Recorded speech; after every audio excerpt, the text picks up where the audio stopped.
gracious, and I'm really actually humbled to be here on this very prestigious program. I was just saying, Marna, I wonder if there's a technical term in the new DSM for fear of churches, because I feel very anxious right now standing up here. I'm not sure. I'm normally rather comfortable, but for some reason I just have maybe some baggage. I feel a little bit of anxiety. Yeah, so we're delighted to be here, Marna and I.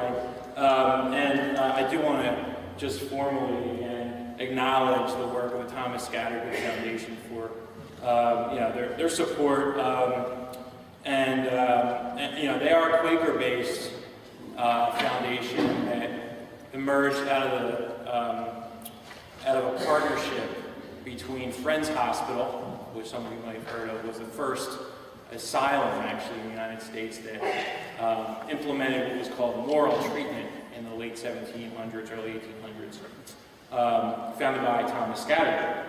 And in spirit of the Quaker tradition, if you have something you want to say during this meeting of sorts, please just say it. We're going to kind of keep this somewhat informal. I'll tag team with Marna throughout here as we kind of go through the issues. But if you have questions, comments, or you want to yell at us about something, you can certainly just do that as we go through our material in the next hour or so.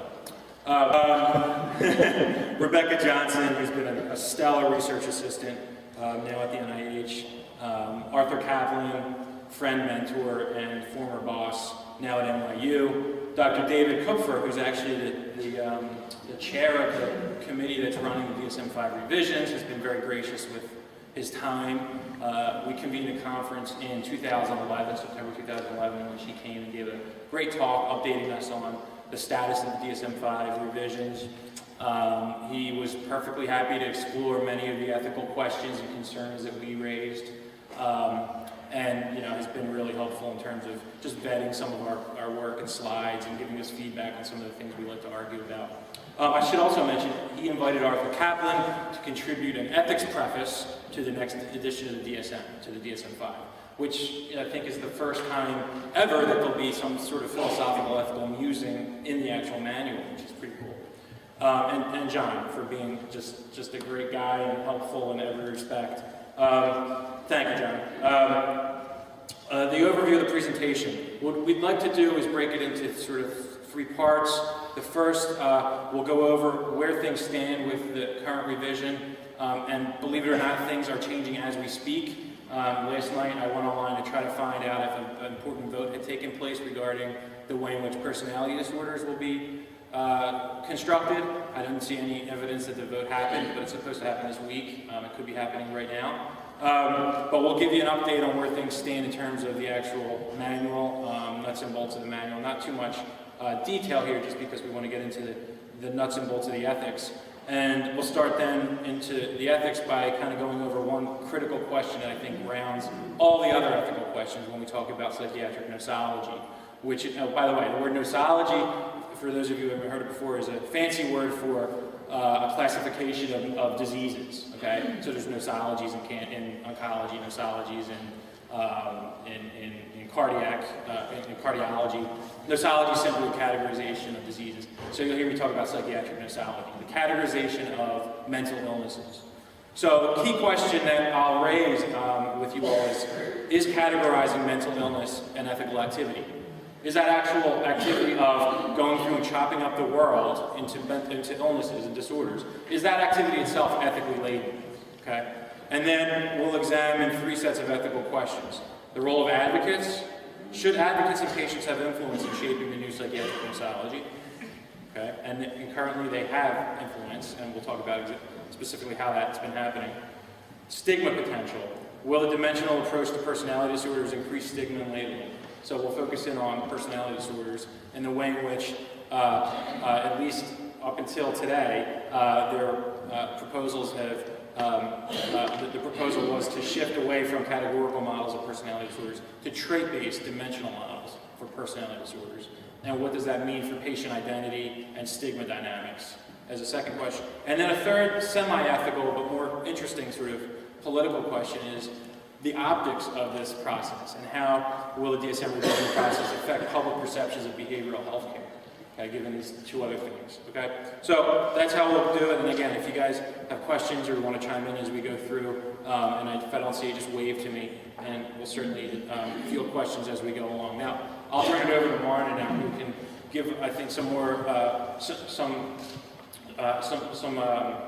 fair treatment to the DSM-5, because she was involved in many of the field trials that happened at Penn, so I think I'll let you start there, Marna. Okay. And I never worked these things right, so make sure I hit the right That's button. actually.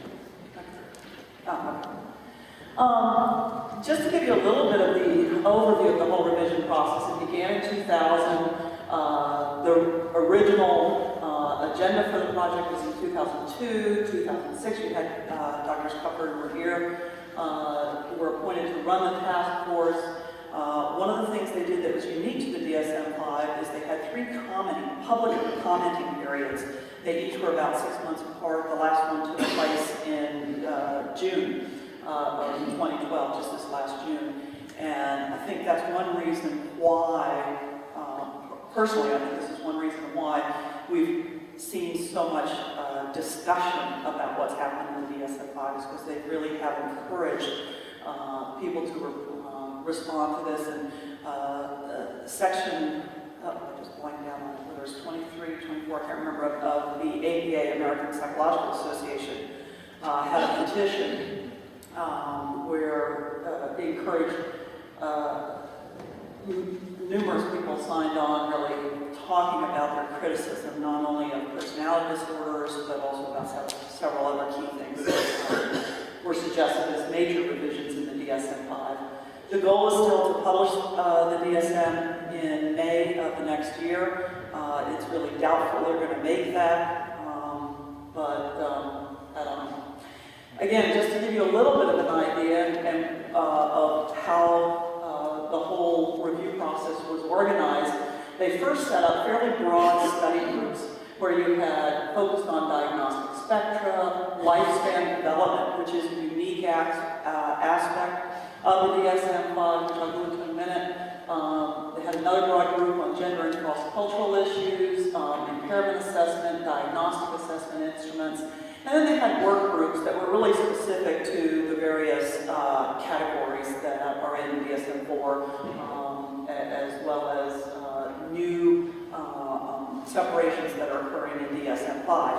I also, Dom didn't mention, but one of the ways that he and I got in, or how he got me involved in this, was that Dom applied for and got a small grant to actually be an ethics working group for the DSM-5, and that's how we ended up starting to work together on this project at Penn, and which involved a number of people. We had social anthropologists, we had, there were advocates, numerous different people involved in this, so it was, and Michael Thays, who was actually one of the folks, he's a fairly big researcher in antidepressant medications, and he was on this task force. He had actually been one of the folks on the committee that did the revisions for DSM-3 and DSM-4.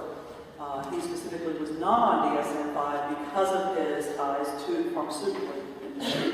We should mention that there was a policy in place for members of the DSM-5 task force that they should not or could not have had any commercial ties within the last 3 years, totaling more than something like $10,000. So they were trying to, the task force was trying to answer to some of the criticisms about psychiatry and the APA being too intimately tied with the pharmaceutical industry. The problem is the majority of people doing research on these things are the same people. Yeah. So that it's kind of been one of those double-edged swords.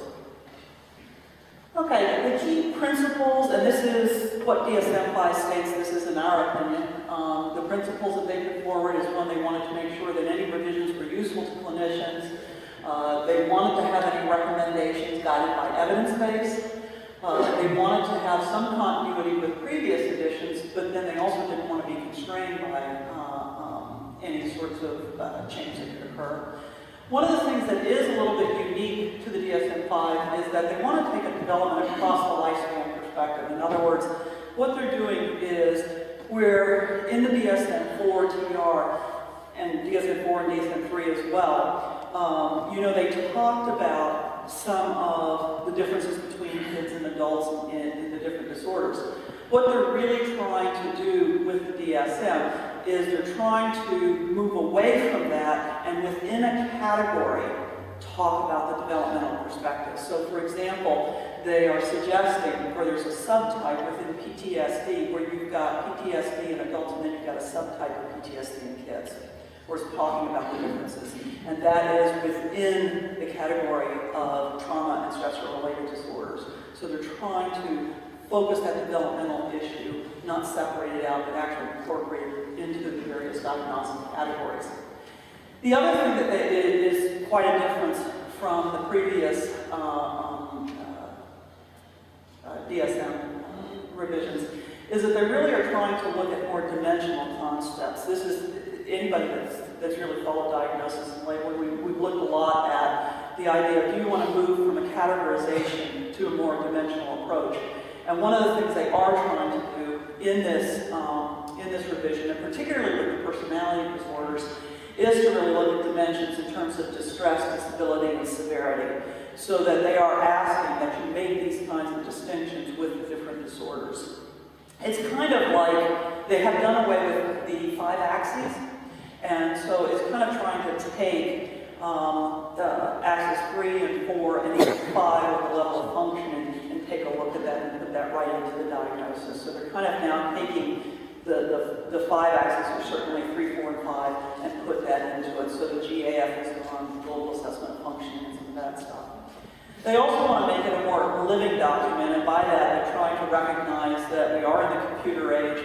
It's one reason why they moved from Roman numerals to alphanumeric, so that, which I see it as a positive, but I also have to chuckle when they say it, we could move from 5.0 to 5.1 to 5.2 to 5.3 to 5.4, which means clinically the first thing I'm thinking is, oh my God, do I have to be online constantly to try and figure out what's the new thing that's just come out that I have to be aware of?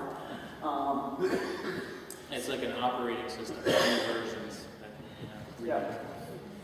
This is from, just in terms of the new DSM-5, how they're defining really psychiatric disorder, and it really has not changed much from really 2, 3, 4, or 4 TR. But the thing to really point out here is this last point where and I'll read it because I know it's small for a lot of folks.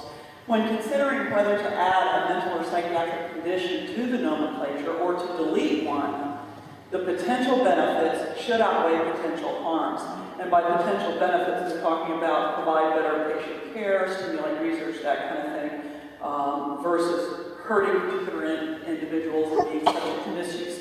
So you see that they're not just talking about a medical diagnosis here either. We're really talking about, are these things beneficial to people? Are they not beneficial to people? So it does put in, I think, a little different sort of caveat from other sorts of medical diagnoses. Okay, a word about the field trials. What they did, and this is not unique to DSM-5, although a lot of people feel that it is. It's been given a little bit more emphasis, I guess, than in the past. Actually, with the DSM-3, they introduced a new statistical, or they say they introduced a new statistical sort of approach. It's called the CAPA, which is just really percent agreement. So if you have 2 clinicians, John and myself, are interviewing a patient independently and trying to make a diagnosis, what is the probability, or how much do we agree? What percent of the time do we agree? They introduced that with the DSM-3, and that was with some of the field trials that they did then, which were very, very small. What's unique to the DSM-5 is they have expanded the field trials. They were conducted at 11 sites, of which University of Pennsylvania was one. People put in basically proposals to be selected, and we were selected. They selected people on 2 main criteria. One is the breadth of the populations that they work with in terms of diagnostic categories, and 2, the extent to which they maybe worked with or center targeted groups that were hard to find. So for example, one of the new categories in the DSM-5 is hoarding disorder. So they wanted to select a site that would have people who would meet that criteria, and so that was another criteria that they used in terms of selecting sites. So there were 11 sites. They were academic outpatient settings. There were also some small private settings. Each site had somewhere between 3, 4, 5 disorders that they were assigned, and that's basically what was going to be looked at. The idea is that these were folks who were either presenting brand new to the clinic or were already being seen by folks. Excuse me. An assessment was done. They were screened to see whether or not they'd be appropriate for the study, and it's really, were they appropriate for the categories that we were testing.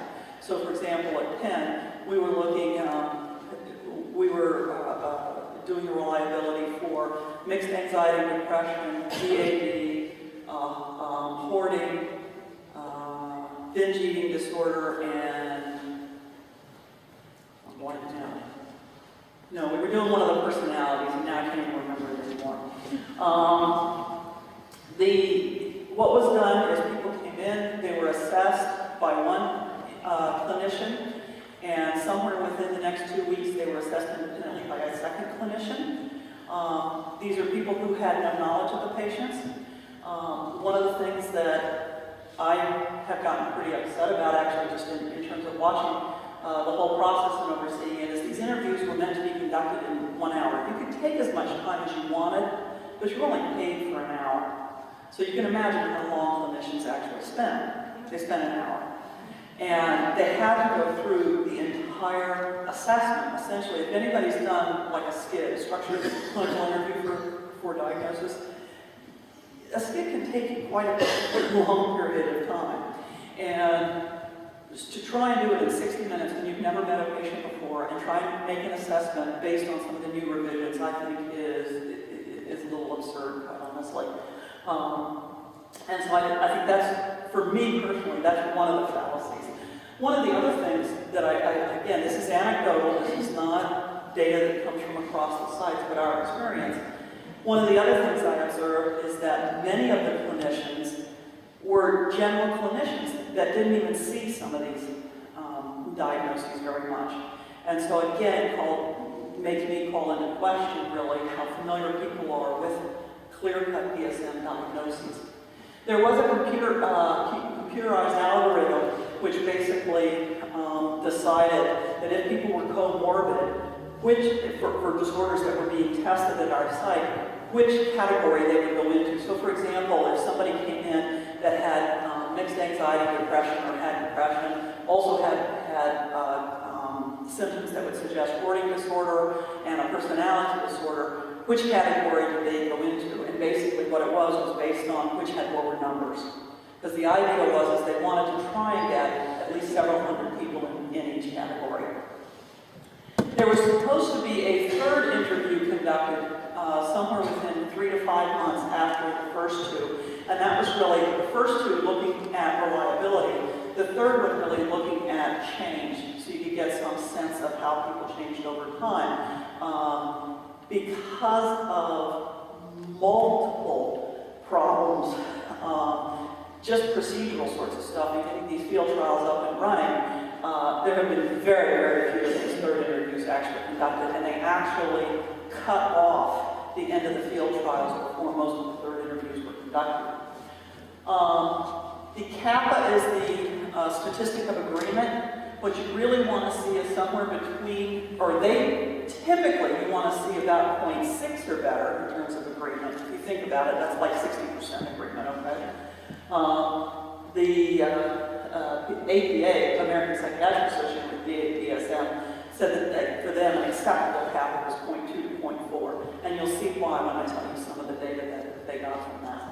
And I think I've addressed everything. So I want to just quickly go through not all the categories, but several of them, and just highlight those that really have some major changes to them.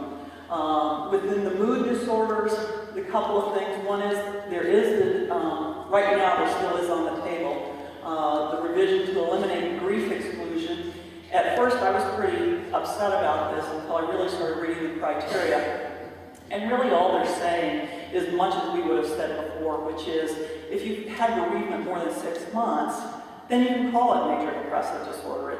you don't really call it bereavement anymore in terms of the MDD. And that's basically what they're doing here. So it's not like bereavement is really gone. It's just that there is no separate category to call it bereavement. So in that sense, I actually like it because now if you're grieving, you can grieve. You don't have to get a diagnosis. So in some ways I like that, yeah. Wasn't it lowered to 2 weeks though at one point in time? It was. Although, and if you still follow DSM-4-TR, I think it's not 2 weeks, it's 2 months. I think that's what it is now. Is what it's sitting at right now. But they're going to really do away with that, and it's basically saying that even if you've experienced the loss, if after a period of 2 months you're still experiencing these sort of depressive symptoms, then you can meet the criteria for MDD. But they're not making out like a separate category. The other thing that's new is they wanted to capture a number of people with depression who also seem to show symptoms of anxiety. And these are not people who were comorbid for an anxiety disorder. It's really where you show kind of mixed anxious depression. But through the field trials and really feedback from clinicians, they have decided not to include that as a formal diagnosis. They have said that it needs further study, although I think it's interesting that it is included in the ICD-10. PMDD, which is premenstrual dysphoric disorder, is another one that they are talking, that looks like it's going to be included. But I'll just leave it there without going into a lot about much of the evidence for that one. This is the third disorder, the new suggested disorder, temper dysregulation with dysphoria. It's basically childhood bipolar disorder. It is still getting an awful lot of discussion. It may or may not be included. It still is kind of up for grabs there. One of the things that I found fascinating, especially building off of Dr. Hirsch's talk, is that when you look at the kappa, or the percent agreement between clinicians in making a diagnosis of MDD, I mean, this is something that most of us see all the time. You see depression, 0.3. I mean, if we can't even be in agreement about depression, how are we possibly going to be in agreement about a bunch of other things? So, anxiety disorders, probably the major revision with the anxiety disorders is that they're separating it out into now 3 groups. So instead of anxiety disorders by itself and covering a whole host of things, they're actually splitting it out so that you will have anxiety disorders, OCD and related disorders, and then the trauma and stressor-related disorders. And they really did that based on the evidence showing that you really do have 3 very distinct sort of anxiety reactions. So under anxiety disorders, you're still going to have the phobias, the panic, that sort of thing. What is missing is they're taking out the OCD disorders. They're also, under the category of OCD and related disorders, they're putting in body dysmorphic disorder and the hair pulling, skin picking. And they're doing that because those have the hair pulling and skin picking, they felt matched closely with, in terms of the compulsive behaviors that are part of that. The body dysmorphic disorder, you've got the obsessive thoughts, they felt that that matched closely with that. So they felt these were all in the same sort of category. The trauma and stressor-related disorders, you've got PTSD, you've also now got, as I mentioned earlier, a subtype of PTSD in kids. You also, what they have done is separate it out. It used to just be reactive attachment disorder in kids. They've now split it so that you have reactive attachment disorder, plus you've got now disinhibited social engagement disorder. This used to be a subtype. And they now feel like there's enough evidence to suggest separating them out. The other thing they've done, is agoraphobia is now a separate coded diagnosis. It does not have to be a part of panic. Okay, that is in the DSM-4, so it's a separate diagnosis. Hoarding, they really felt it was different enough in terms of what they were finding with the evidence to suggest that it didn't meet the subtype of OCD. It really seemed to separate out. In the terms of the field trial, looking at generalized anxiety disorder, you see you've ADHD got a capital only about 0.2 agreement. You see OCD only about a 0.3 agreement. Interestingly enough, we didn't have many cases of hoarding. Penn was one of the only places that looking at that, but we got a cap of 0.65. It's one of the best percent agreements of any disorders. I know I'm running through this quickly because I really want to get to the evidence of this. Neurodevelopmental disorders, this has raised a lot of concern and actually is one that Don will talk about a bit more when we really talk about the importance of advocacy groups. Because what they have decided to do, again, looking at the data about the symptomatic picture of people, they are, in DSM-4, Asperger's disorder was a separate diagnosis from autism. They are now putting it all under the category of autism spectrum disorder. So that under this rubric, we have autistic disorder, Asperger's, childhood disintegrated disorder, and PDD. The other thing that they have done is Tourette's and tic disorders have now been moved under to the category of motor disorders. And ADHD, one of the things that I don't think yet has been fully agreed on and accepted, but there's a suggestion to increase the age of onset from 7 to 12 years. You know, in DSM-4, you have to have shown the symptoms before age 7 in order to really get the diagnosis. With the increasing number of adults being diagnosed with ADHD or ADD, they are now suggesting that it really needs to go up to 12 years in order to capture that later population. Substance abuse and addictive disorders. This is another one that has raised a fair amount of concern, again, from the public. There is a non-substance addiction now, gambling disorder. They have also changed the substance abuse dependence categories, and there now is a substance use dimension, where the dimension runs from use to intoxication to withdrawal. Okay, so you're showing those kinds of symptoms on the substance use. You don't really have use and abuse like you used to have. There are substance-induced disorders. There was a lot of talk about an internet use disorder, but they have decided for both internet use and caffeine use disorder, which I think I have, they have, especially when it's chilly, move those actually to the appendix, requiring further research. Personality disorders. This is the one you probably heard the most about. They have done a complete revision here. They have not only taken the 10 disorders in the 3 clusters, they completely got rid of all that. They initially got rid of 5 of the disorders and kept 5. They then decided that narcissism needed to be included, so they put it back in again. There's a lot of speculation about why narcissism went back in again. I'll just leave that one out. In addition to that, having these 5 or 6 now diagnoses, in addition to that, they are also changed the way in which you make the diagnosis. And that is, you really want to assess the person in 3 general areas. What are their core impairments in functioning? And in 2 specific ways, the disturbance in the sense of self and the disturbance in interpersonal relationships. I look at this and it sounds to me almost like DSM 2 or 3, I gotta be honest with you, when you start looking at this. In very much from a psychodynamic sort of perspective. You also then have to make, after you do an assessment of your impairments in functioning, you want to actually look at the impairments in personality traits. And this is where it's, if they don't clearly meet one of the 6 categories or specific diagnoses, what you're doing here is you're saying, what traits do they have that are like these 6? So the feeling is that all the different personalities before can really be collapsed either into one of these 6 or at least showing traits of one of these 6.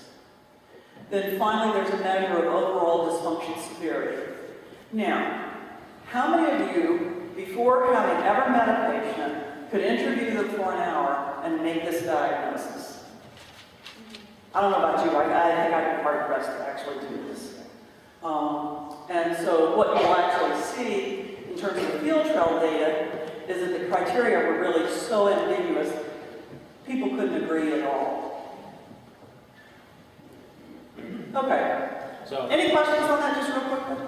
Yeah. Not really. The only thing that's come up with schizophrenia, or the big topic, has been on something called attenuated psychosis syndrome, which is basically I have the propensity to maybe develop psychosis. And there's been so much outcry about it because it's basically a diagnosis on non-symptoms that I think that has been pulled away. That's the big topic with the schizophrenia, not much else. Little things, but not really. What's the logic in removing the histrionic category? You mean why it's gone? I honestly don't know. They have not, in terms of their literature and stuff, they haven't really said, other than the fact that they feel that histrionic, when you look at the criteria and people that meet it, they really feel like it can better be subsumed under either borderline or not antisocial, what's the other one? I'm blanking out. Narcissistic? No, thank you. Narcissistic. And dependent as well. So this is one of the things that's a problem with the personality disorders, is that they're not really providing a lot of evidence, and I say evidence, about how these decisions are made. This is one reason why I was going to mention this later, but since you asked the question. The only two people on the work group for the personality disorders that were not from the U.S. actually resigned from the work group. And one of the reasons why they resigned is simply this fact, that there really was not data that people were using, actual empirical data, to suggest why some of the categories were removed and why others were kept. That, and as well as the fact that they've gone from a categorical sort of approach to both categorical and dimensional, where it's like, how can you use two totally different sort of systems together? It really is making it, I think, fairly chaotic. And it was those two, as well as a couple other reasons, they actually resigned from the work committee. Yeah.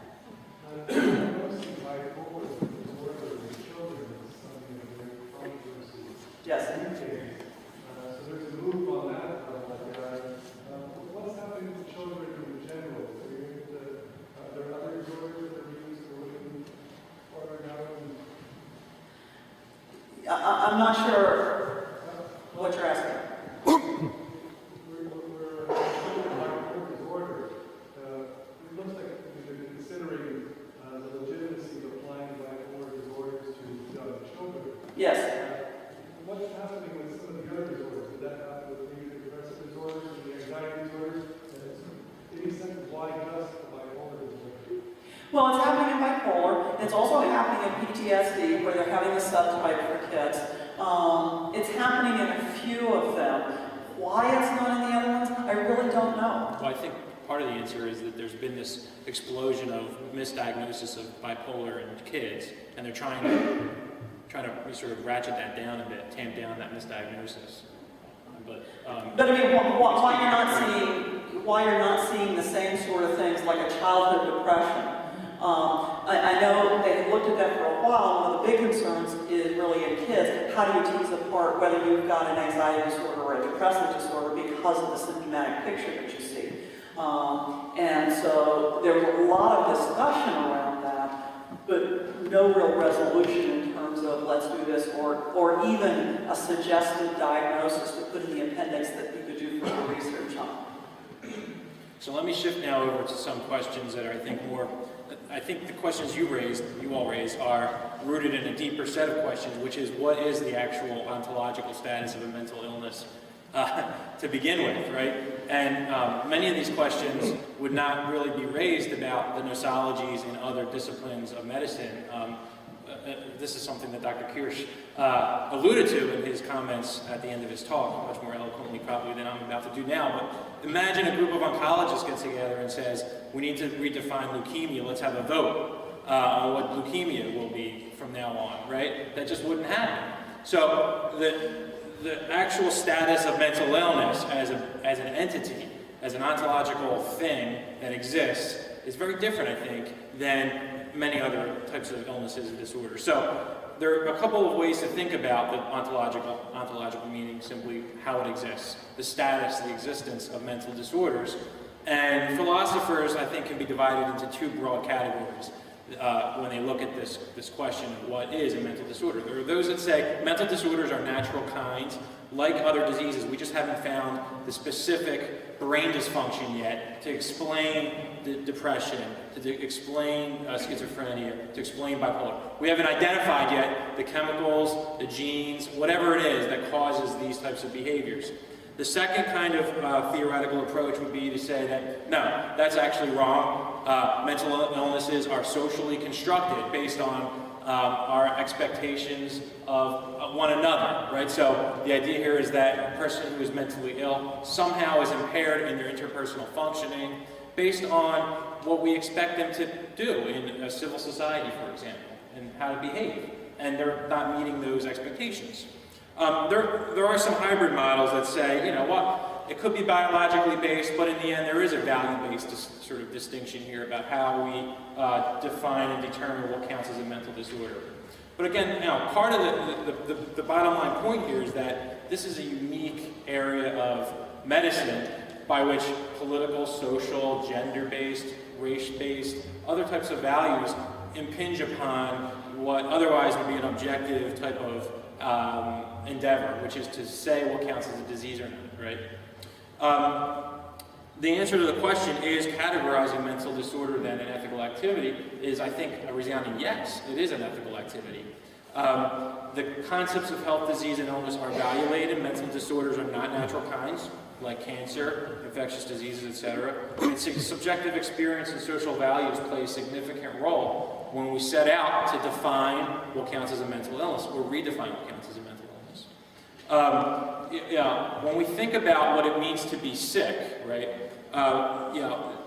It's important to understand why labeling someone as ill is an important thing, right? We take it for granted that diagnoses are meant as a way to identify and then treat people, but there's a larger context that I think we have to remember, which is that when a person is labeled as sick or ill, they're relegated to another role in society, the sick role. And here I'm drawing upon some basic sociological sort of work that has, I think it's common sense now to say that a person who is labeled as mentally ill will experience certain things that folks who don't have that label will experience, right? And so it's very important that we get our categories right, okay? A person who is labeled mentally ill will maybe experience stigma, right? They may experience various forms of public stigma or self-stigma, but on the other hand, they might get certain things too. So they might be allowed particular concessions or given particular resources. Maybe they're allowed to receive benefits from Social Security, disability in the U.S. because of a particular disorder, right? So the sick role affords both allowances and also expectations that the person is now going to make an effort to get better. So it's really important that we get our categories, the width of our categories right, because if they're too narrow, we're going to leave out people who otherwise would benefit from the diagnosis who are sick, right?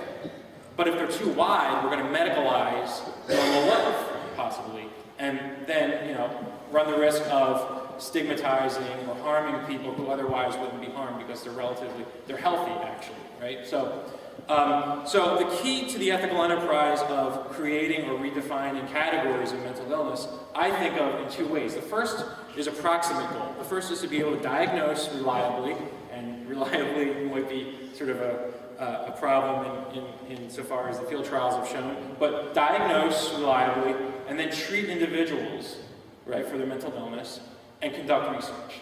So those are the sort of tripartite goals of a workable psychiatric nosology, or a functional psychiatric nosology.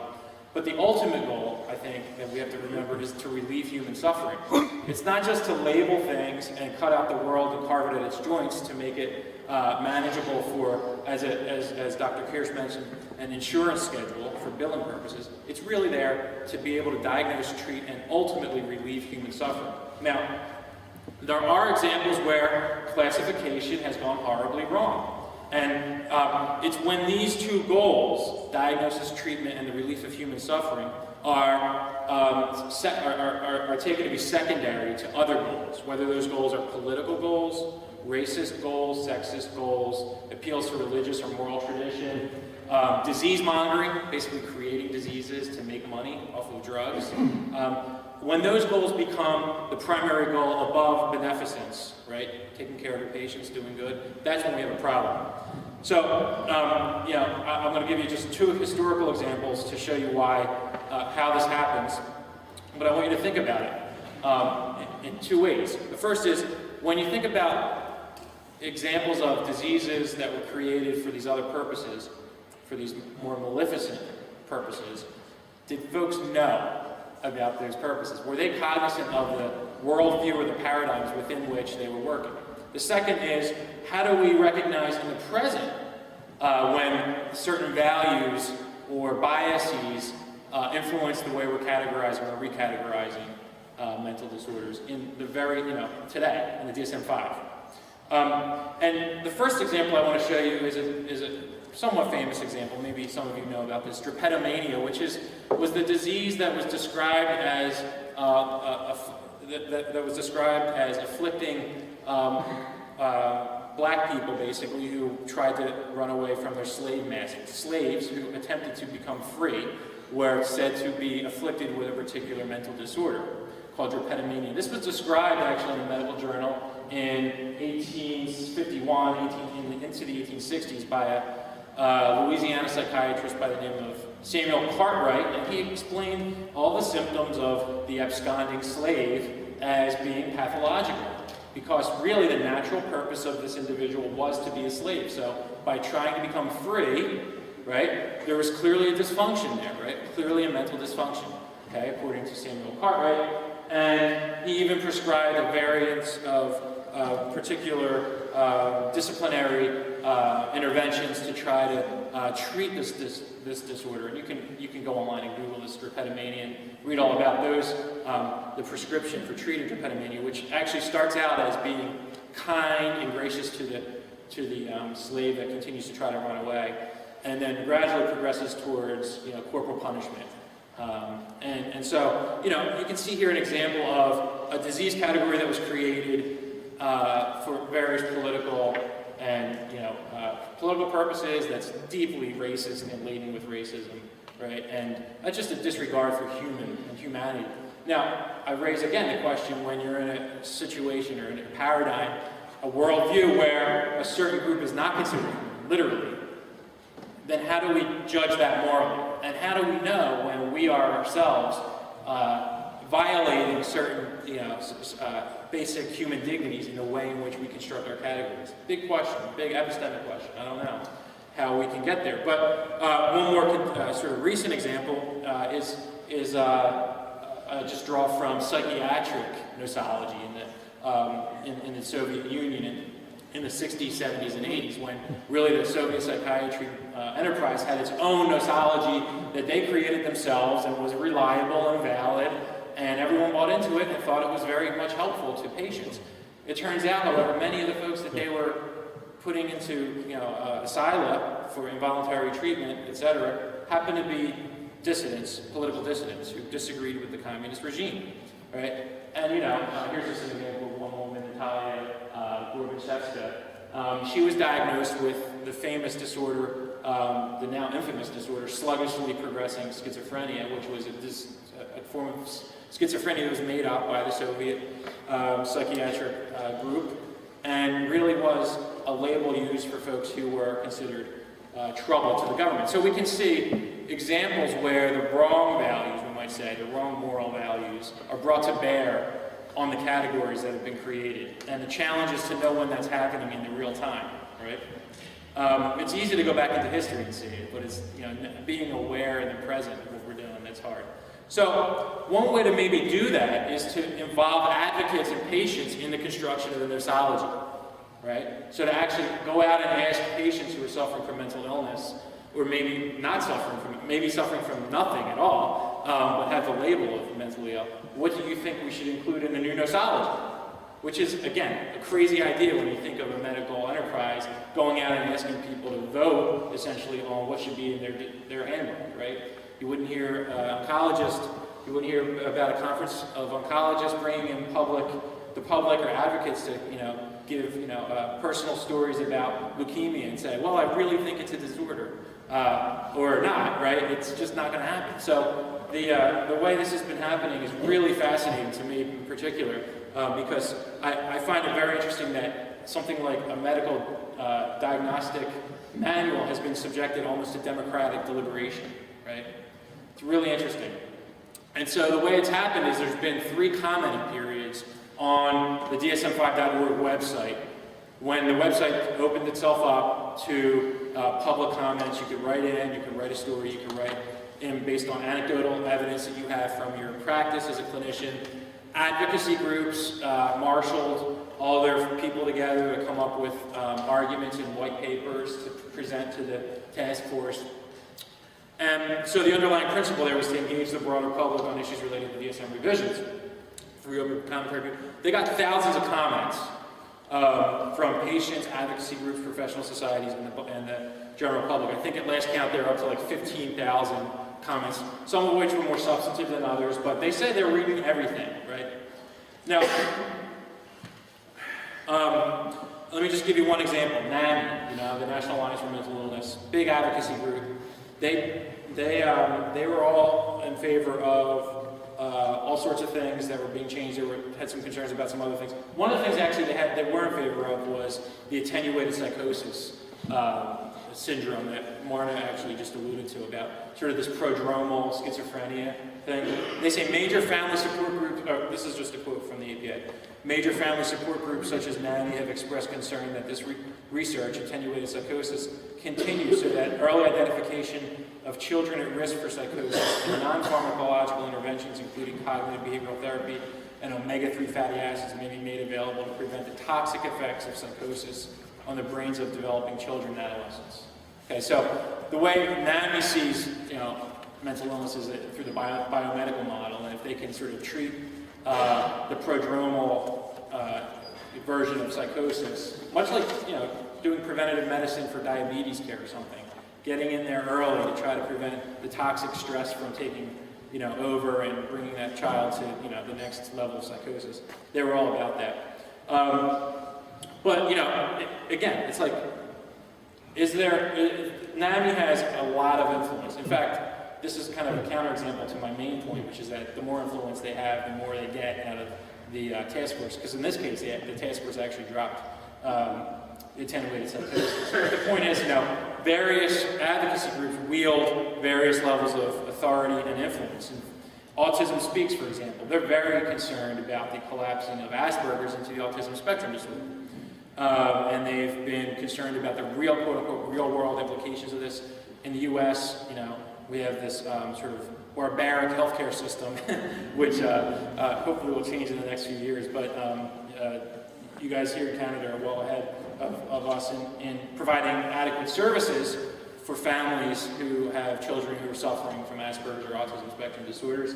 And the folks at Autism Speaks are worried that collapsing these categories into one will eliminate the availability, or will minimize the availability of services for some families. So the question is, should pragmatic concerns influence the reclassification of Asperger's? It gets back to that original definition of that slide with the yellow box that Marna put up, that in fact, yes, it should, at least according to APA. These pragmatic concerns are legitimate. NAMI and I just talked about this. Before You Act in Pedophilia, this is an interesting example of an advocacy group that doesn't get much attention. And this is a group out of Baltimore that is basically, the mission is to publicly, I'll just read it, to publicly promote services and resources for self-identified individuals, adults and adolescents, who are sexually attracted to children and seek such assistance, to educate mental health providers regarding the approaches helpful for such services, to develop a pool of providers in Maryland who agree to serve these individuals and abide by Before You Act's principles and perspectives, and to educate the citizens of Maryland regarding issues faced by these individuals. So the idea here is that this group is an advocacy group for what they call minor attracted individuals, right? And they've been in contact with the APA about some of the changes in the pedophilia definition. And get much uptake from the APA about their concerns. Now, it could be that the APA thinks they have the evidence and their ducks are in a row for making these changes, or it could be that this group isn't exactly the kind of group you want to be, in the newspaper saying that you're, in collaboration with, right? And that's been a problem. There might be as much a political and an optics issue here as much as there is a scientific issue, okay? And so, just some basic observations here. Advocacy groups vary in their influence. It's unclear how the DSM-5 task force has incorporated public feedback into their revisions. That's a big question, actually. We know how many comments they got. We don't know how many comments they used or cared to. And questions remain about the degree to which democratic deliberation should influence a process that aims to be evidence-based, right? So the idea here is that this is supposed to be an evidence-based scientific endeavor. And yet we have public commentaries, advocacy groups, stakeholders weighing in, saying what they want to see in the new DSM. Interesting. I'm running low on time here, so I'm just going to skip ahead. We're going to talk, I think, a bit more. I think Marna spent a few minutes talking about the issues of stigma and dimensions in person. You want to do that now? Or you want to? You do that now, and then we can talk a bit about it, I think, in a Q&A. Okay. I'll just go very quickly because I think I've said the same thing. I think a couple of things is just there is extreme heterogeneity in terms of diagnosis of personality disorders. For borderline personality disorder alone, you can get over 256 ways depending on how you combine different symptoms. And actually, that's not that different from major depressive disorder. You can get the same thing. There are arbitrary boundaries, I think, between what is disordered and normal personality. I have argued for a long time that, one, I hate the whole diagnosis, or calling it personality disorder, as opposed to seeing it as a developmental stop, or stuck, as I would like to call it. And why we even have to call this a disorder in terms of how it affects interpersonal functioning, as opposed to how can we help you function a little bit better in terms of your relationships. And why give people like this medication is beyond me, but that's an aside.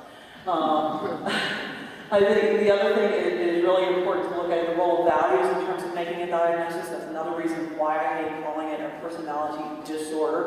I think that is extremely pejorative, and that is mild as far as I'm concerned.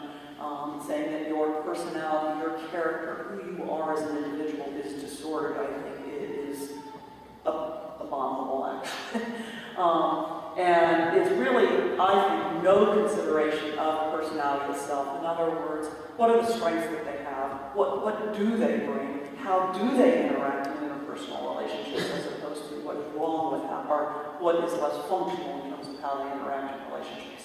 The other thing that I think personality disorders are uniquely fraught with is the gender-laden values that still permeate all of the criteria. When you look at dependent personality disorder, when you look at borderline, when you look at antisocial, narcissism, very much gender-based in terms of the whole criteria. I think we can skip over that. It's just kind of showing you the background of that. One of the things that I just wanted to raise, and this is actually an example that was taken from the DSM-5 website, and talking about prodromal borderline personality disorder, which to me, I don't even know what to call it other than ridiculous, because how can you be prodromal for something that you were when you were 5 years old? I mean, this is a normal sort of developmental pattern, so I don't see how. But anyway, here's what they're saying. The patient is a 14-year-old female with a history of maltreatment who shows some prodromal signs and symptoms that may foretell a future diagnosis of borderline personality disorder. But the patient's personality is not yet fully matured because of her young age. The patient exhibits signs and symptoms compatible with BPD, including the emotional ability, physical self-harm, intense, unstable interpersonal relationships, maybe a little more so than would be typical for her age-matched peers. In the proposed DSM-5 system, this presentation could be recorded in the chart as a low level of personality functioning and the presence of specific personality traits. In this way, these potentially important clinical features are noted and can be followed as the patient matures without requiring the potentially inappropriate use of a formal BPD diagnosis. Can you read between the lines? I mean, it's basically saying, as I read this, that the person's 14, the personality is still developing, the person isn't acting maybe quite like the age-matched peers, but we really need to be careful because in another 5 years, it may be that this person actually has something wrong in terms of their personality makeup. I understand maybe I don't want to think it's malicious. I do believe people have their heart in the right place in terms of what they're trying to get to, which is how can you help people who may be having difficulties now, and how can we help them in terms of their interpersonal functioning. But why don't we just say that that's what we're doing? Why do we have to call it a diagnosis, and particularly the stigma that there is, I think, with BPD? Yes? I can't help but think that all these different problems that are ridiculous and this is embarrassing has a lot to do with this inexact science continuing to pretend that it's exact. I think that's cancer. No, that's excellent. And I think, actually, you know, what you... Did everyone hear that? Yeah, the inexact science, this is a very inexact science, and we're trying to pretend it's exact. The task force is. Any number of doctors can look at a broken leg and they're all at a 1.0 factor. No, that's fair. And you know what? I think that we can still have a viable, a workable, useful nosology that's inexact. I mean, I think that because we're at where we are in our development of the field, it's going to be inexact. We should admit it. We should acknowledge it. Know where those fuzzy areas are, the weak spots and conceptual weak spots in the nosology, and be honest about it. I can't help but feel that we advance the field more effectively and faster with that admission. Yeah, absolutely. Walking around. And you know what? If you look, and I alluded to this in the beginning, Dr. Kaplan's preface to the DSM says exactly that. He says, look, there's conceptual ambiguity in many areas of science.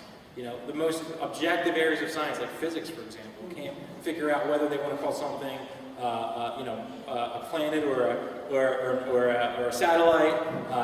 Questions about the basic classical theories of it. I mean, there's conceptual ambiguity even in the quote-unquote most objective sciences. So it's no surprise that there's conceptual ambiguity in psychiatry. The difference is psychiatry affects people very differently. Yeah, these ambiguities will affect people. And that's where I think there's an important distinction.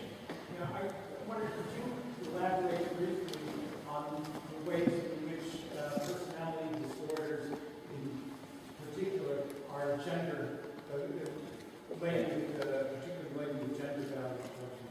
Well, one way is just to look at the diagnosis itself. I mean, you've got, in terms of borderline personality disorder, I don't know off the top of my head, I can't remember the exact numbers, but something like 80% of people or women that are diagnosed with that. If you look at narcissistic personality disorder, you've got about 80% that are diagnosed with it are men. Antisocial is overwhelmingly men get the diagnosis. In terms of dependent personality disorder, again, it's overwhelmingly women. And if you actually look at the criteria or the symptomatic picture of what you're seeing it's very, very similar. It's just different ways in which the two genders have been socialized to some extent. And that's what you're seeing as not in the middle. You're seeing it, as I often argue, with all of psychiatry is really about extremes. You've either got too much or too little. We're not in the middle. You need a little bit of anxiety, but you don't want a lot, and you don't want none. And I think that's what we've got here as well, is that they are based on essentially an extreme, but an extreme that is influenced by the social kind of influences in terms of our gender. Let me actually... Just reduce the number of personality disorder categories further and have two female personality disorder. I would actually argue is that we go to a 3-category system and we use the simply talk about those difficulties that people have interpersonally that are kind of odd, different, disconnected in some ways, that we have the one that is the emotional dysregulation, and then we have the others that are really, I want to say neurotic, but anxious. And that you really just have these three categories. To me, as a clinician especially, I think that would give me as much information that I need for working with the individual as any of the other differences. And personally, when I'm working with patients, particularly with borderline personality disorder, that's exactly how I talk about it. There's a really robust feminist philosophy, literature in the feminist philosophy on the gender relatedness of borderline. Our colleague Nancy Potter has written a really wonderful book on borderline personality disorder and the gender-laden factors of the diagnosis. We're just going to skip this, I think. But I mean, these are some of the headlines that have come out in the last year or so. And it's just not the optics here aren't great for the discipline of psychiatry when people are thinking that basically grief is going to be a disease. Hoarding isn't really working out. Addiction may spike based on the idea that we're going to now call gambling or bad behavior to addiction. Like there's questions about the moral and ethical responsibility of individuals who are going to soon be medicalized as ill, right? Well, many people think, well, no, they're making bad decisions, right? So there's all that happening in the press, children, etc. So there's a lot of, every day pretty much now there's been a headline in one of the major newspapers related to DSM-5, issues of public outcry. To me and to Marna, I think I can say DSM-5 is an opportunity to put into practice some of the ethical and philosophical lessons of history when medical labeling went wrong. We should be really, we're all doing that here, but I think the folks at the APA and others involved in the nosology shift really pay close attention and critically examine what they're doing in the context of history. It's an important exercise in developing a system by which both science and social values can transparently coexist. Should be transparent, that these categories, while we try to make them as scientifically based and evidence-based as possible, can never get to that point of pure science and pure objectivity, much like everything, all other fields of science. Science is a social enterprise. And the DSM-5 is a challenge to clinicians to understand and translate the point of categories to answer critics and educate the public. So I don't think that's been something that clinicians have done very well with, given the media hype. But I think it's a time now to say, yes, we can have a nosology that is influenced by social values. I mean, when we think about what it means to have a positive outcome with a patient, it's to give that patient autonomy, to give them the freedom to live like a good, live a good life, and that is a moral goal in a sense, right? So, and it's a reflection of what we value as the good life, not some objective, concept of the good life. So, psychiatry, psychology, all of behavioral health sciences are based upon trying to help people live the good life, and I think that that's okay if that's the sort of the subjective component to this more scientific piece. And so really the ethical solutions, classification and reclassification should continue to be transparent, and I say semi-democratic process. Be clear about values, evidence, and uncertainty, so be transparent, and remain squarely focused on the goal of all medical classification, which is the relief of human suffering. I think that's it.